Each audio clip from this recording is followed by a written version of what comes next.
What up, guys? You know who it is. I'm gonna jump right into this video. It's gonna be a little bit of a lengthy one because I got a lot of things. I got my Ravens hate week, and I got some shit that I'm gonna talk about with Romo. As you all know, Romo made his speech yesterday announcing Dak Prescott being the new quarterback, saying he earned it and all this other stuff, yada yada yada. That's not really what I want to talk about. What I do want to talk about is that I see a lot of these Cowboy video makers, the same video makers that not really talk shit about Romo, but saying we don't need him, you know, he's the past, he's this, he's that, like he's done, he's washed up,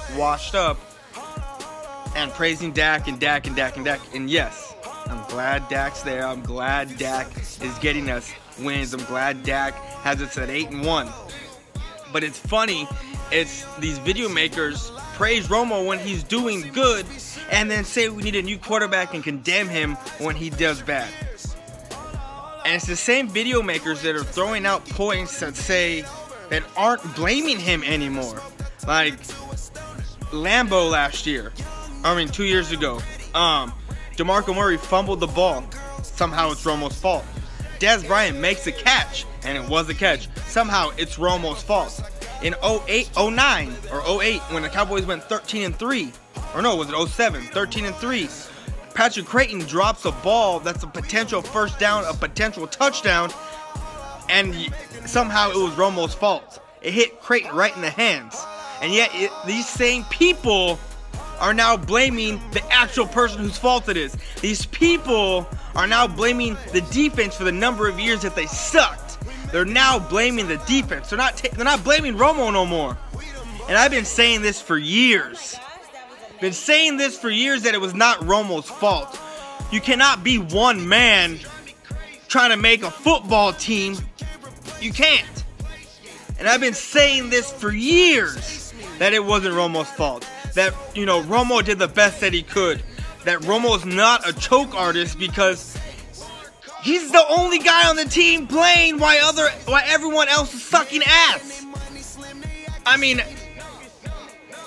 the Denver game in Dallas, when he put up 40-something points, and the Broncos put up 52 or 53, 50, whatever points.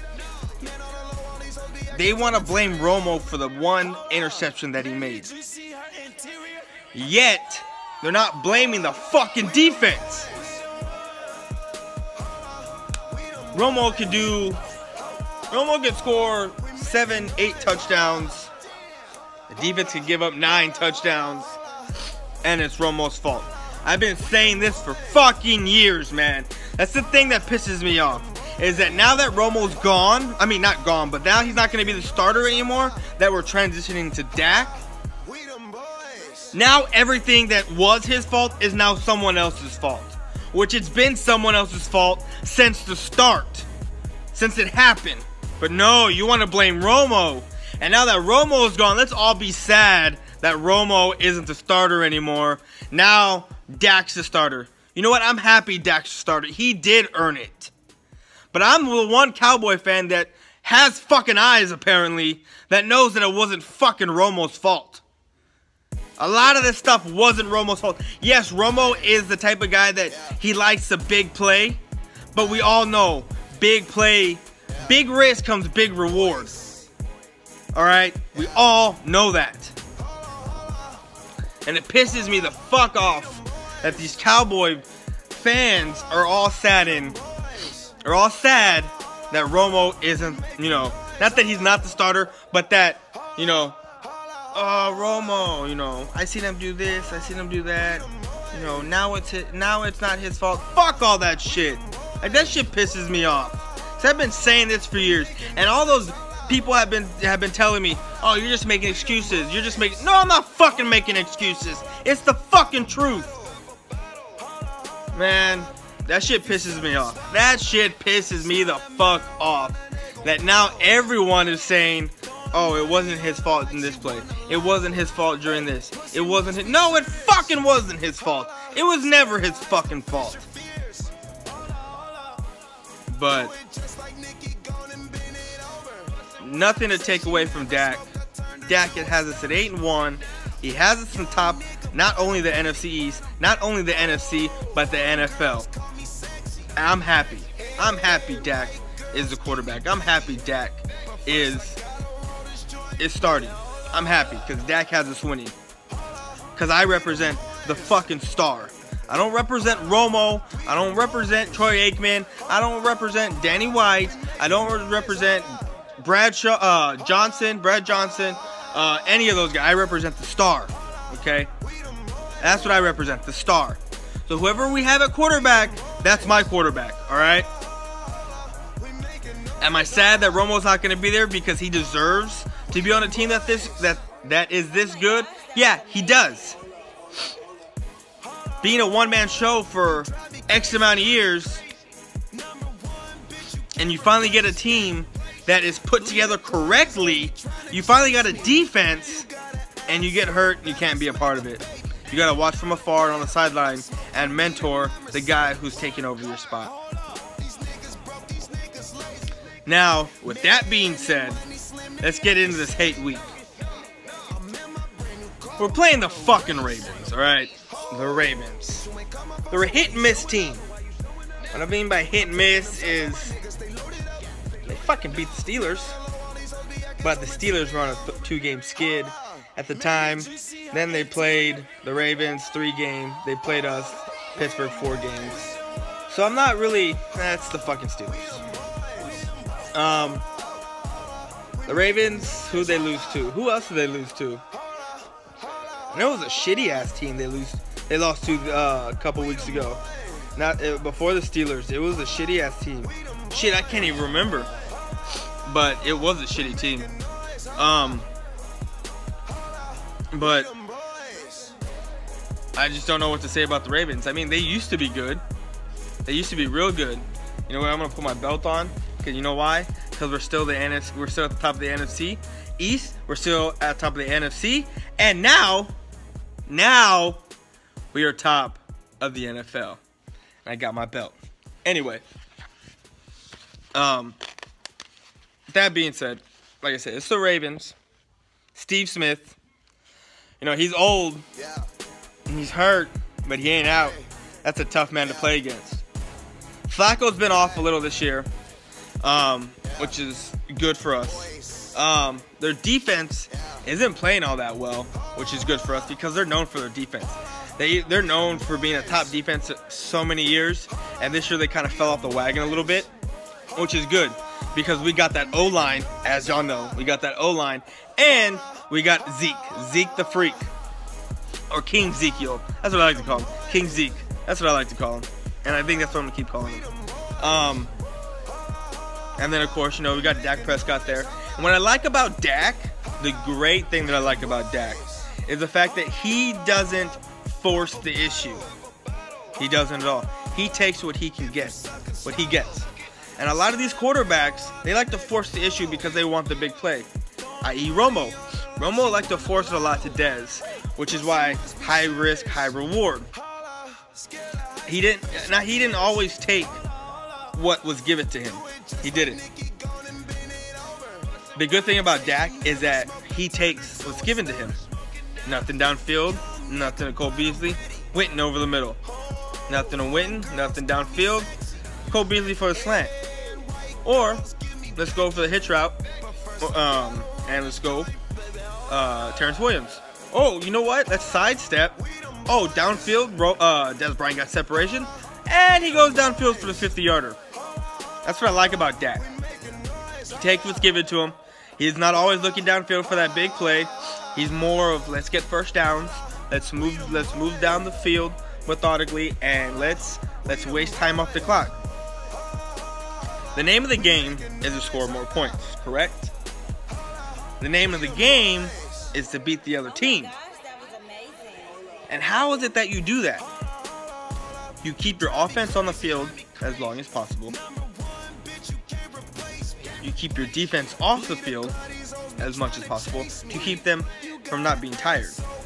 You wear down the opposing defense so that way when the fourth quarter comes, they're tired as fuck and your running back is running for 100 yards plus. Which Zeke is going to have another 120-yard game, 130-yard game on the ground. Maybe 50 yards receiving. Who knows? Gonna have another he's gonna have 2 touchdown games this week. But yeah, it's the fucking Ravens. I mean, come on. I know they won a Super Bowl of like 2000. That was the last time they won. But it's the fucking Ravens. I'm not really worried about them because I know the Cowboys can go in. Are they playing at home? I can't remember. But I know the Cowboys can go into this game and just do what they've been doing, you know? Go in there, handle business, kick some ass, take some names. I'm not sure if Church is going to be back. And I know Claiborne's not going to be back. I know we're going to be hurting their secondary. That's the only thing that does scare me is that our secondary is still depleted. And like I said, Steve Smith, he can catch. Mike Wallace, he can catch. They're both fast. They're both physical. I know our corners are physical. I know J.J. Wilcox can hit. But that's the only thing that scares me. Other than that, we have the O-line to stop their D-line. Zeke likes to run over people when he's about to get hit. Dak knows how to handle himself in the pocket, which is crazy to me because he never took a snap from under center at Mississippi State, right? That's where he went, right? Yeah. I can't remember. I'm having a brain fart this morning. I did just wake up a little while ago. But he's never handled a pass under center until he started playing for the Cowboys, which is awesome that he's doing such a great job and he's handling something. I'm so glad that we have such a mature quarterback. Not that Romo wasn't a mature quarterback, but this quarterback that we have is he's not a rookie. He's not playing like a rookie, which is awesome. I love it. I love it. This rookie duo that we got back there is doing wonders for us, and I'm happy. I'm happy that they're doing this well. I'm happy. I'm happy for this team. You don't know what it's like to be a Cowboys fan. You don't. If you're not a Cowboys fan, you have no idea the heartache that we have year after year after year. Knowing the hype that we have, knowing the team that we have, the good team that we have, only to come down and figure out that it's all hype. Except for the few years at 13-3, 12-4, 9-7 a couple years. There's 3 straight years where we went 8-8, making the playoffs. 3 straight years we went 8-8, not making the playoffs. Like, and it's good to finally have your quarterback of the future. Your quarterback of the future, and I hope he is. I pray to God that he is the quarterback of the future because we see a lot of these quarterbacks be one-hit wonders, and I hope that's not Dak. I see the strides that he's making, the progressions that he's making, and I know he's doing a great job. I know he's doing from week 1 of both those behind center Zeke and Dak, and I was just thinking, my God, Romo needs to hurry up and get back. To now, I'm just like, Romo, take your time. I know you're gonna dress out, but just wait till your number's called, baby, because it's probably gonna be called. It's probably gonna be called at some point this year. Mark my words, it probably is. And then Zeke, he's looking like, 80 yards here, 80 yards here. He's looking like a decent back. And then boom! Out of nowhere. 100 plus, 150 plus, 120 plus, 150 plus. Just fucking owning people. I love it.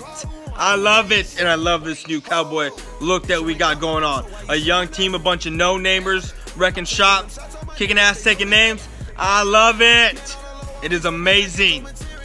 And here we are, going to be for a number of years with these two behind in the backfield. Dak and Zeke, wrecking shops. I love it. We're going to be number 1 for a long time. I just cannot wait because these two are going to get to the Super Bowl. These two are going to win the Super Bowl. Maybe not this year, maybe not next year, but it's going to happen. And then within the next 4 or 5 years, Super Bowl champs, mark my words. Once we get a defense, once we get another rusher off the draft, which we will, we're gonna get another defensive lineman off the draft, another number 1 rusher, and it's gonna be time.